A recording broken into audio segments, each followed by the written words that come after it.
જેના થકી આ જગતની ઉત્પત્તિ સ્થિતિ અને લય થાય છે, જે સર્વજ્ઞ છે, જે સ્વયં પ્રકાશ છે, જેણે બ્રહ્માને વેદોનું જ્ઞાન કરાવ્યું,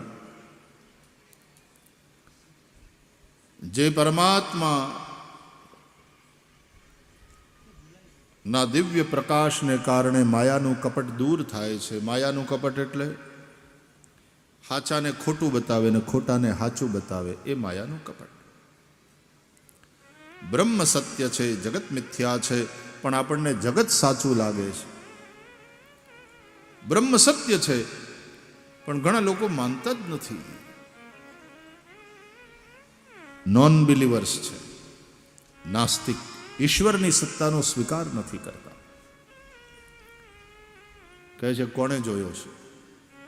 હા, સાચી વાત, પંખો જોયો છે, વીજળી નથી જોઈ, તેથી નથી. પંખો ચાલે છે ને, મતલબ છે. આખી સૃષ્ટિ કોના થકી ચાલે છે? આ સૃષ્ટિને કોણ ધારણ કરીને બેઠો છે? કોના થકી આ જીવો ઉત્પન્ન થાય છે? કોના થકી જીવે છે? યેન જાતાનિ જીવંતી યત પ્રયંતિ અભિસંવિશંતિ તદ બ્રહ્મ.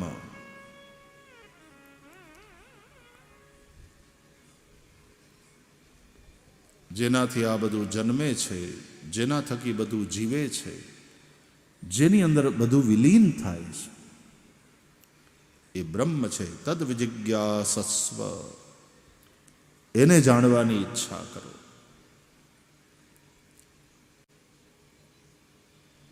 માયાનું આ કપટ હાચાને ખોટું બતાવે ને ખોટાને સાચું કરીને દેખાડે. સ્વેન ધામના નિરસ્ત કુહકમ, પોતાના પ્રકાશ દ્વારા, જ્ઞાન પ્રકાશ દ્વારા, પ્રજ્ઞાનમ બ્રહ્મ,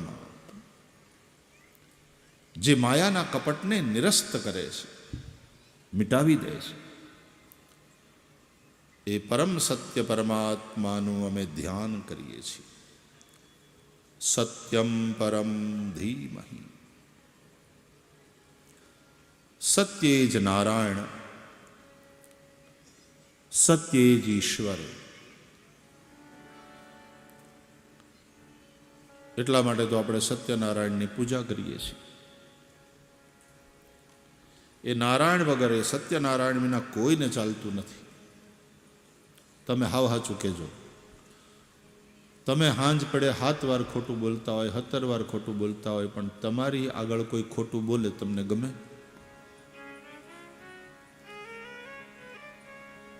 માણા ડગલે ને પગલે બીજાને છેતરે, પણ એને કોઈ છેતરી જાય, એ એને ગમે? આપણને આપણા માટે સત્ય જ જોઈએ છે. બીજાની પાસેથી આપણને આપણા માટે સત્યની જ અપેક્ષા છે. એ સત્ય એટલે ઈશ્વર, એના વિના ચાલવાનું નથી. તો ધર્મ કોને કહેવાય?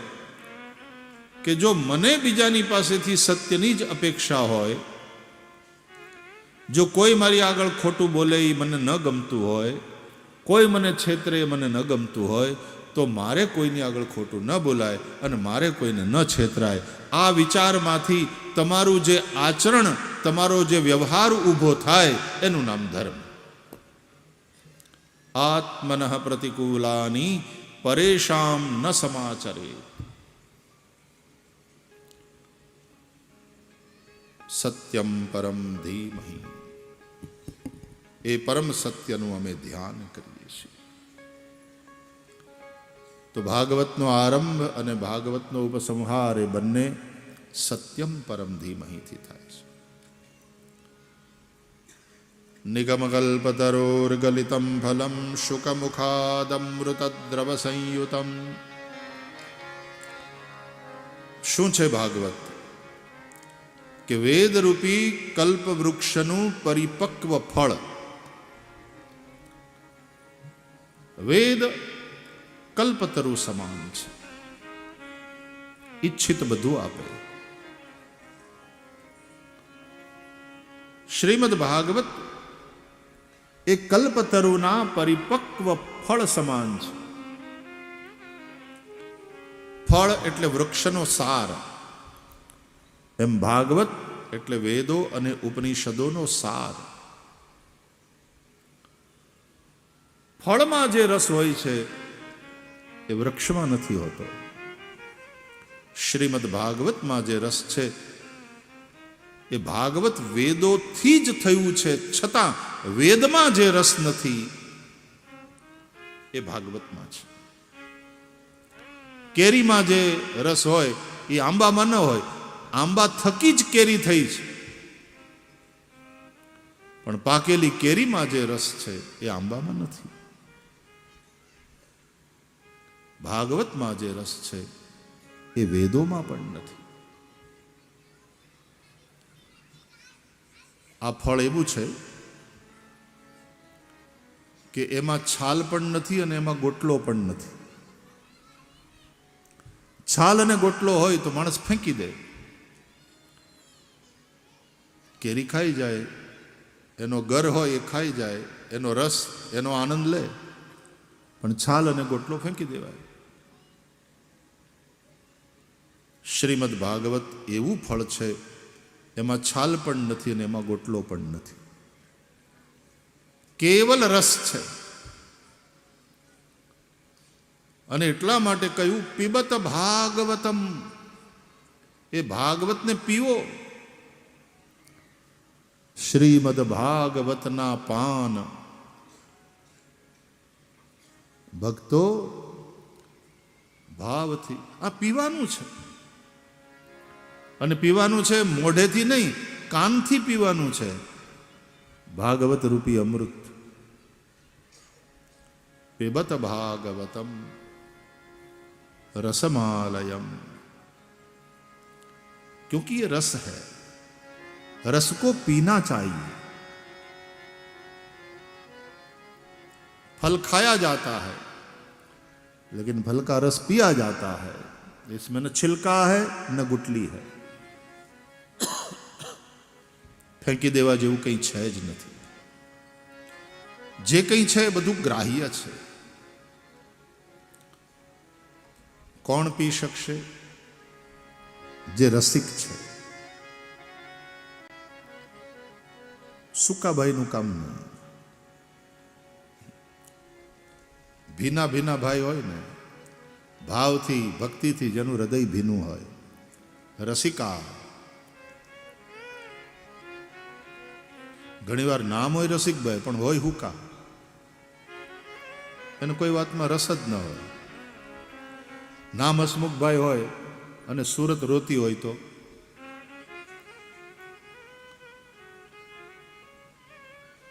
યથા નામ તથા ગુણા હોય તો કેવું શોભે. રસિકભાઈ ખરા અર્થમાં રસિક હોય. કોઈ પણ વિષય ઉપર એની સાથે વાત કરો ને એ તરત, અને એવી સરસ ચર્ચા કરે કે તમને એની પાસેથી કંઈક નવું જાણવા મળે, તો રસિકભાઈ. અને જેને કોઈ વસ્તુમાં રસ જ નહીં, ફૂકાભાઈ.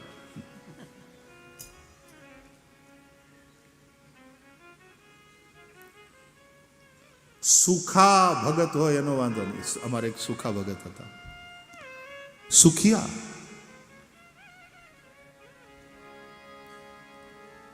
સુકા નહીં, સુખા, સુખિયા. હિન્દીમાં સુખા નહીં, ગુજરાતીમાં સુખા, સુખિયા. ભગવાનના ભજનમાં સુખિયા. રસિકા. પણ ક્યાં મળશે આ પીવા? તો કે ભુવી, પૃથ્વી ઉપર જ મળશે. સ્વર્ગે સત્યે ચ કૈલાસે વૈકુંઠે નાસ્યમ રસઃ. આ રસ સ્વર્ગલોકમાં નથી, સત્યલોકમાં નથી, વૈકુંઠમાં નથી, કૈલાસમાં નથી, માત્ર પૃથ્વી ઉપર ઉપલબ્ધ છે. અને એકવાર પીવાથી કામ થઈ જાય, કામ તો થઈ જાય, પણ તો તમે હરખી રીતે પીધું નથી. એકવાર પીવો એટલે પ્રેમ થઈ જાય, પછી માણસ વારંવાર પીવે, મુહુ again and again. મુહુરહો Rasika ભુવિ ભાવુકા.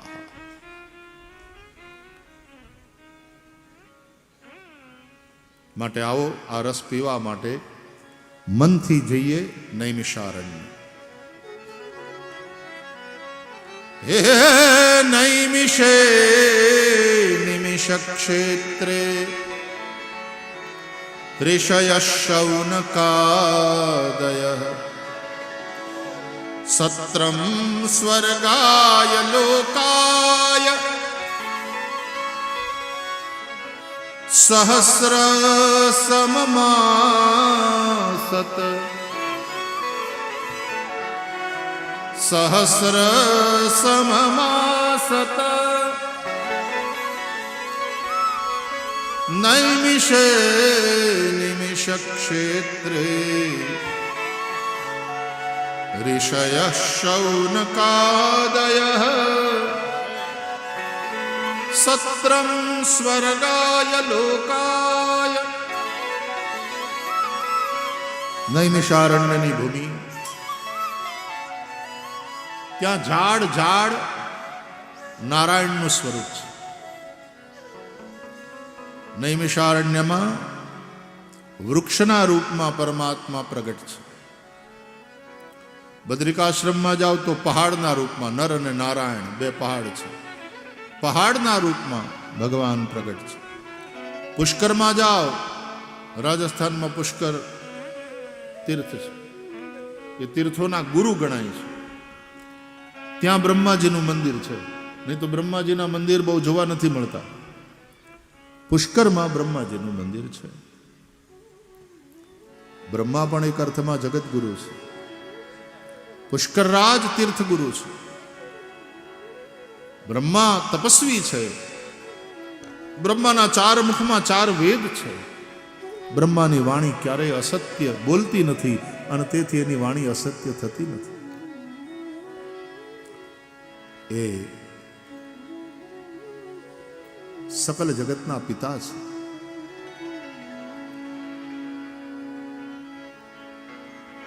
Prajapita.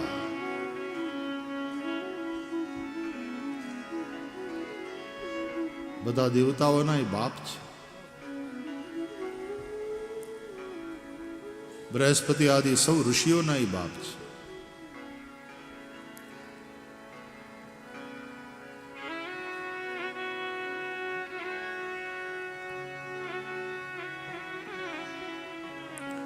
તો બ્રહ્માજીનું મંદિર છે પુષ્કરમાં, અને પુષ્કર રાજ સરોવરમાં પાણીના રૂપે પરમાત્મા પ્રગટ છે.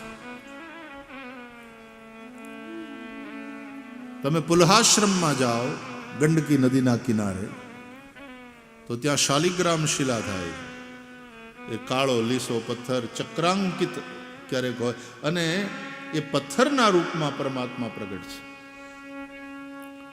એટલે બદ્રીનાથમાં પહાડ રૂપે, પુલહાશ્રમમાં પથ્થર રૂપે, પુષ્કરમાં પાણી રૂપે અને નૈમિષારण्यમાં पेड़ों के रूप में नारायण प्रगट है. આવી આપણી સનાતન ધર્મની માન્યતા છે. તો ઉત્તર ભારતમાં 4 જગ્યાએ પરમાત્માનું પ્રગટ સાનિધ્ય છે. તો નૈમિષારણ્યની ભૂમિ અરણ્ય છે. ન અરણ્ય ઇતિ.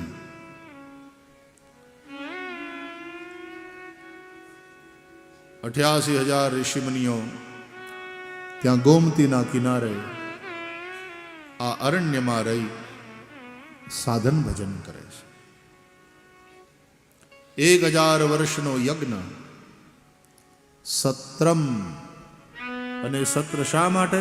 તો કે સ્વર્ગાય લોકાય. યજ્ઞાદિ પુણ્યકર્મનું ફળ તો સ્વર્ગ છે. સ્વર્ગાય લોકાય. આ બહુ સામાન્ય સસ્તી વાત છે, આ બહુ ઊંચું લક્ષ્ય નથી. અને એટલા માટે શૌનકાદિ ઋષિઓ અને સુત પુરાણીને ભાગવતમાં હિનાધિકારી વક્તા શ્રોતા ગણ્યા છે. ભાગવતનો પ્રથમ સ્કંદ અધિકાર લીલા છે.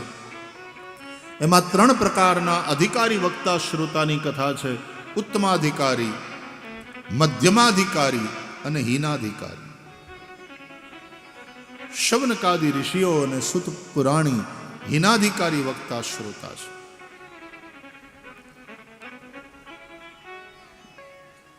વ્યાસજી અને નારદજી મધ્યમાધિકારી વક્તા શ્રોતા છે.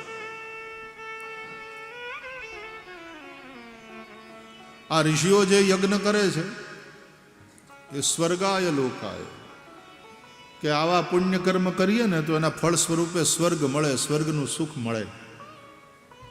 પણ સ્વર્ગનું સુખ પણ ક્યાં શાશ્વત છે? અને સ્વર્ગના દેવતાઓ સ્વર્ગમાં રહે છે ને જલસા કરે છે, વાત સાચી, પણ દુઃખી નથી, એ ખોટું. દુઃખી તો એ છે, અપલખણ તો એનામાંય છે. સ્વર્ગનો રાજા ઇન્દ્ર, પૈસાવાળાના જીવનમાં તો ઘણીવાર વધારે અપલખણ જોવા મળે. સત્તાની ખુરશી ઉપર બેઠેલા હોય એમાં પણ અનેક પ્રકારના દોષ. બેઠા ત્યારે ન હોય તો પાછળથી આવે છે. સત્તાની ખુરશી,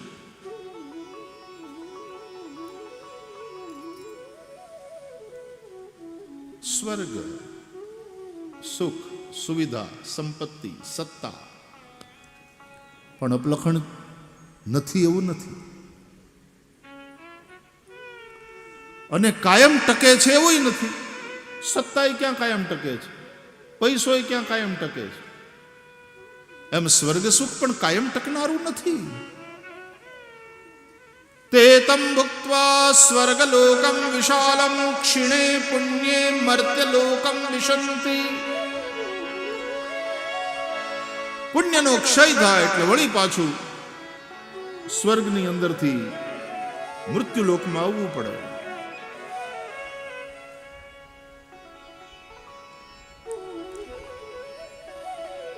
હીનાધિકાર.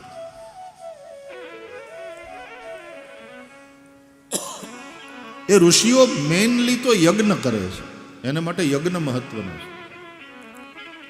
આ ભેગા થયા 1000 વર્ષ સુધીનો હાથમાં પાણી લઈ સંકલ્પ કર્યો, એ યજ્ઞનો. પણ પછી બપોર પછી જે ફ્રી ટાઈમ રહે ને એમાં એ કથા સાંભળે છે સુત મહારાજ પાસેથી. આપણે કથા માટે ટાઈમ કાઢી બધું છોડીને બેસીએ એ એક ભૂમિકા, અને ટાઈમ મળે તેથી કથામાં આવીએ એ બીજી ભૂમિકા. ટાઈમ મળે તો ભજન કરીએ એક વસ્તુ થઈ, અને બધું છોડીને ભજન માટે ટાઈમ કાઢીએ. કોટિમ ત્યક્ત્વા હરિમ સ્મરેત, એ ભક્તની ભૂમિકા છે. કે ના ભાઈ, ભજન પહેલું. કારણ કે માનવ શરીર મળ્યું છે એનો ઉદ્દેશ્ય ભજન છે. તન બિનુ બેદ ભજન નહીં બરના. આ શરીર કંઈ વિષય ભોગ માટે નથી મળ્યું, ભજન માટે મળ્યું છે. શરીર માધ્યમ ખલું ધર્મ સાધન. તમારો છોકરો અમદાવાદમાં હોસ્ટેલમાં રહીને ભણતો હોય ને એણે રૂપિયા મગાવ્યા હોય, ફી ભરવાની થાય છે, તમે 5000 રૂપિયા એને મોકલાવો, ઉછીના પાછીના કરીને મજૂરી કરીને જે કમાયા હોય એ 5000 રૂપિયા તમે એને મોકલાવો, અને એ છોકરો ફી ભરવાને બદલે મિત્રોની સાથે પાર્ટીમાં વાપરી નાખે, તો તમે એને ખીજાવો કે નહીં? એમ ભગવાને આપણને માનવ શરીર આપ્યું હોય ભજન માટે, અને આપણે મોજ શોખ ને ખાવા પીવામાં, જલસામાં, વિષય ભોગમાં જ એને વેડફી નાખીએ, તો આપણો એ બાપ ખીજાય કે નહીં? પેલા ઢોર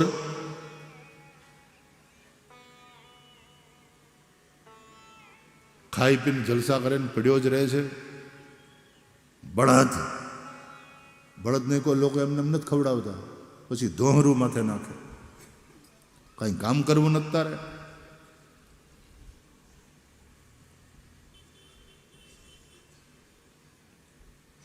પછી ઓલી વાત છે ને કે મારા વિશે કંઈ કહેતા હતા, બળદને પૂછે ને મારા વિશે, કારણ કે કામ કરવું તરત દોહરું ઉટાડી નાખે ને. એટલે એક બળદ સીધો સાધો એને કામ કરવું પડે, એટલે બીજો ઘેર રહીને ખાઈ પીને જલસા કરે. પછી ખેડૂતે કોઈક બીજાનો બળદ લાવવો પડ્યો ઉછીનો, અને પોતાનું કામ હલાવવું પડ્યું, ખેતી કરે. પછી સાંજે જ્યારે ઓલો બળદ આવે ને ઘેર, એટલે આ ઘેર બેઠો બેઠો નીકળ્યું ખાતો હોય ને, યાને કે ઢરડા કર, તું ઢરડા કર, જો હું જલસા કરું છું. માથું મારવું જ જોઈએ, નહીં તો આપણને મજૂરી કરાવીને મારી નાખે. તું ઢરડા કર. તો આ કે ના ભાઈ, હું ખાઉં છું એટલે હું કામ તો કરીશ. એક બે દિવસ ગયા, પછી ઓલો રોજ હાંજના આવે ને કામઢો બળદ ઘેર, એટલે આવડો મારકણો એને પૂછે કે હું કેમ રહ્યો આજનો દિવસ, કેટલાક પરસેવો પાડ્યો, કંઈ ખાવા દીધું કે નહીં? અને પછી એમ કે મારા વિશે કંઈ વાત કરતા હતા માલિક? તો કે હા, જ એક જણો આવ્યો, એ ખાટકી યારે કંઈક વાત કરતા હતા તારી. હોય બાપા, બીજે દી તરત ધોમરું હામેથી આવીને લઈ લીધું આમ માથે.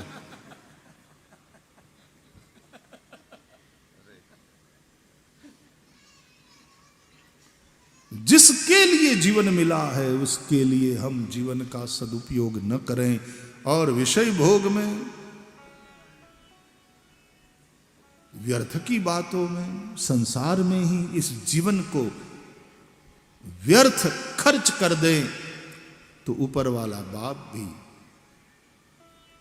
नाराज होता है, दंड देता है कि पशु की तरह जीता है तू, तुझे लगता है कि पशु की जिंदगी ज्यादा पसंद है, જા હવે એમ બીજો જન્મ એનો.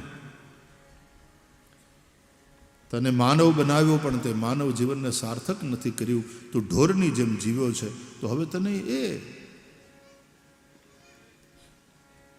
એટલા માટે તુલસીદાસજી કહે છે, એહી તન કર ફલ વિષય ન ભાઈ, એહી તન કર ફલ વિષય ન ભાઈ, એહી તન કર ફલ વિષય ભાઈ, સ્વર્ગ સ્વલ્પ અંત દુઃખદાયી, સ્વર્ગ સ્વલ્પ અંત દુઃખદાયી, સ્વર્ગ સ્વલ્પ અંત દુઃખદાયી, સ્વર્ગ સ્વલ્પ અંત દુઃખદાયી,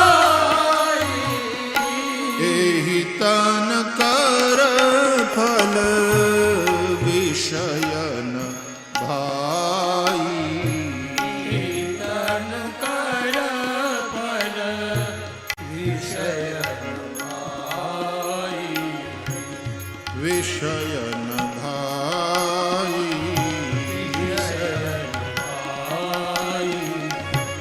વિષય ન ભાઈ, વિષય ભાઈ.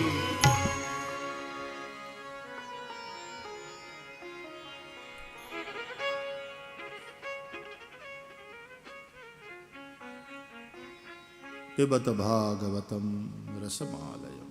તો નૈમિષારણ્યમાં આ ઋષિઓને માટે યજ્ઞ મુખ્ય છે,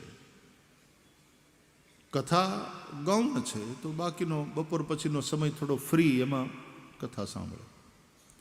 કે પણ છે યજ્ઞના ધુમાડાથી અમારા હૈયા છે ને એ આમ ધુમાડિયા થઈ ગયા, હાવ કાળા પડી ગયા. હે સુતજી, કંઈક કથા સંભળાવીને એને ઉજાળો. વાસનાનો ધુમાડો, અને એ વાસના કઈ? સ્વર્ગના સુખની.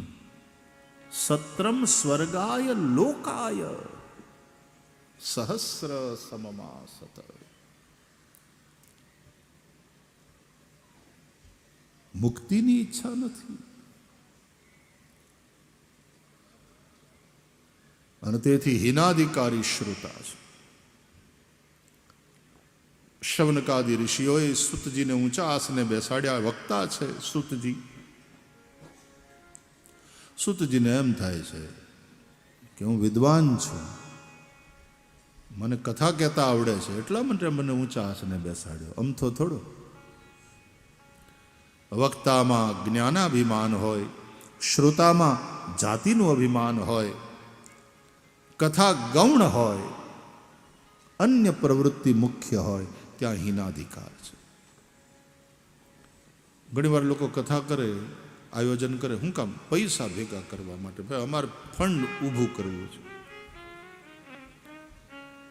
એ થાય બરાબર, પણ કેવલ ફંડ રેઝિંગ માટે જ કથાનું આયોજન થાય. ત્યારે કથા ગૌણ થઈ જાય અને ફંડ મુખ્ય થઈ જાય, ત્યાં હીનાધિકાર. તો નીચલી ભૂમિકા છે. ત્યાં કથા સાધન બને છે, સાધ્ય છે ફંડ રેઝિંગ. એના દ્વારા કંઈક ધન ભેગું થાય તો તમે સત્કર્મ કરો, સારી વાત. પણ પછી એટલું બધું ફંડ રેઝિંગ હાવી થઈ જાય કે ઘણે ઠેકાણે તો કથાને વચ્ચેથી રોકીને વક્તાની પાસેથી માઇક લઈને ફંડ રેઝિંગ કરવા માંડે, એને ટોપા ઓઢાડવા માંડે યજમાનોને, એના નામ પોકારવા માંડે. એને પૈસા ભેગા કરો, હારે માર્ગે ખર્ચો, હારી વાત છે, પણ કથાની મર્યાદા તો જાળવો. વ્યાસપીઠ ઉપર થઈ નકરી ફંડ રેઝિંગની વાત. ફંડ રેઝિંગ હાવી થઈ જાય ને કથા ગૌણ થઈ જાય, હીનાધિકાર. વ્યાસજી અને નારદજી મધ્યમાધિકારી વક્તા શ્રોતા છે. નારદજી વક્તા છે, વ્યાસજી શ્રોતા છે. નારદજીએ ભાગવત સંભળાવ્યું વ્યાસજીને અને પ્રેરણા કરી, એ તત્વમ વિપુલીકુરુ, આનો વિસ્તાર કરો. આ બંને સમાજ સુધારક સંતો છે. સ્વર્ગની વાત પછી યાર પેલા અહીંયાનું આ જે જીવન છે, જીવતા જીવામ નરકમાં પડ્યા છીએ, આને સ્વર્ગ બનાવો ને. પેલા મર્યા પછી સ્વર્ગે જવાય. આપણે આ જીવીએ છીએ, આટલો દુઃખી છે સમાજ, કાપા કાપી મારા મારી ચાલે છે, ત્યાં એને જીવતા શીખવાડો ને. વ્યાસજી અને નારદજીનું એ મિશન છે. એ સમાજના કલ્યાણ માટે થઈને કથા માટે મધ્યમાધિકારી. ન જોયેલા કાલ્પનિક સ્વર્ગ સુખને માટે થઈને તમે બધું કરો અને વાસ્તવિક જીવન એને તમે ઇગ્નોર કરો, એની સમસ્યાઓ તરફ તમે ધ્યાન ના આપો, એ બરાબર નથી. એટલા માટે પહેલા અહીંયા અગર દઈ શકે મુજને તો આ ધરતી પર ગગન દેજે.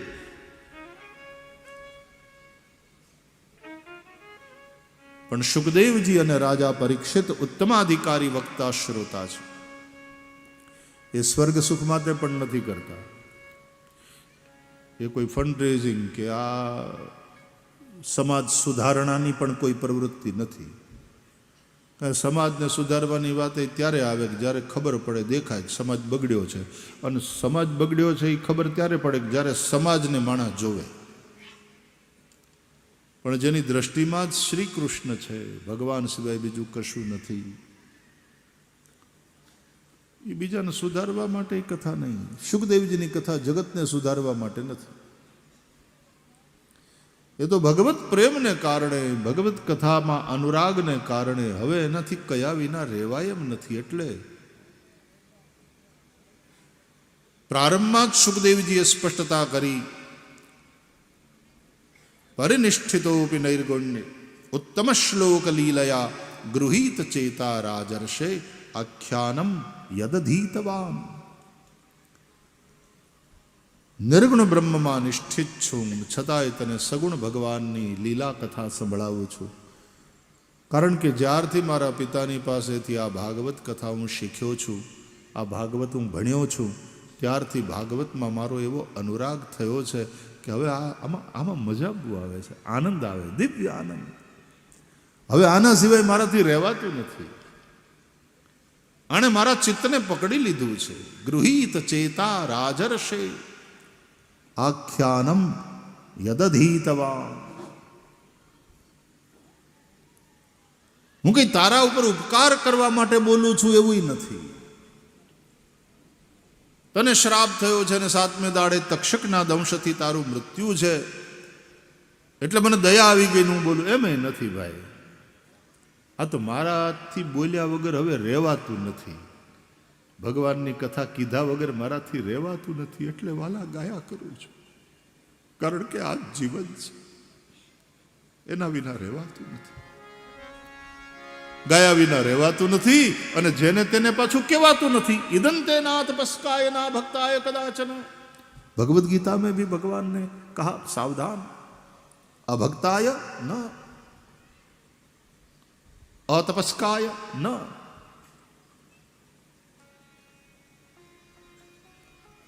જે ભક્ત નથી, જે તપસ્વી નથી એને નહીં કહેવાય. અને આ જ વાત ગંગા સતીને પાનબાઈમાં આવી કે કુપાત્રની આગળ એ જી વસ્તુ નવાવીએ પાનબાઈ સમજીને રહીએ ચૂપ.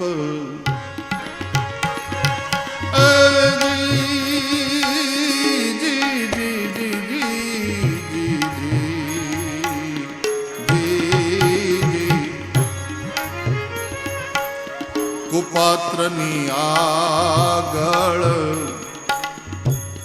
વસ્તુ નવાવીએ પાનબાઈ એ સમજીને રહીએ ચૂપ. મરરે આવીને ધનનું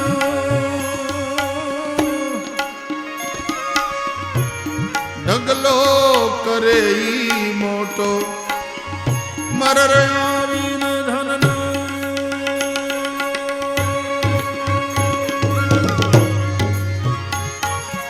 જી જી જી જી જી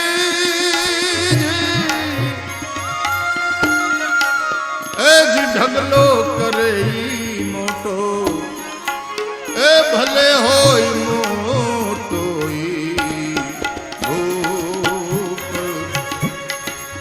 પાત્રની આગળ વસ્તુ નવાવીએ પાનબાઈ એ સમજીને રહીએ ચૂપ.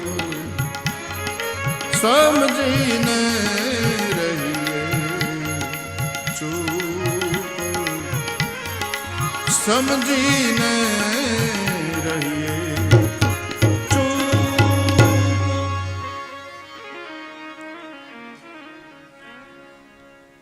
મરને આવે ને ધનનો ઢગલો કરે મોટો અને ભલે ને હોય મોટો ભૂપ.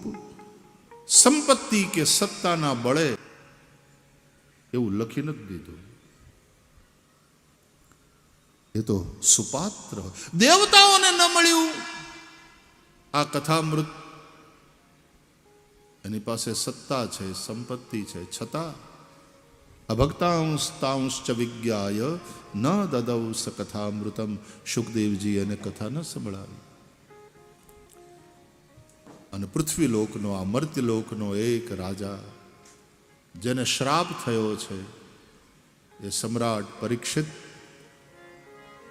એ ભક્તિ ભાવથી દીન ભાવથી ગંગાને કિનારે બેઠા છે. એને કથા સંભળાવી.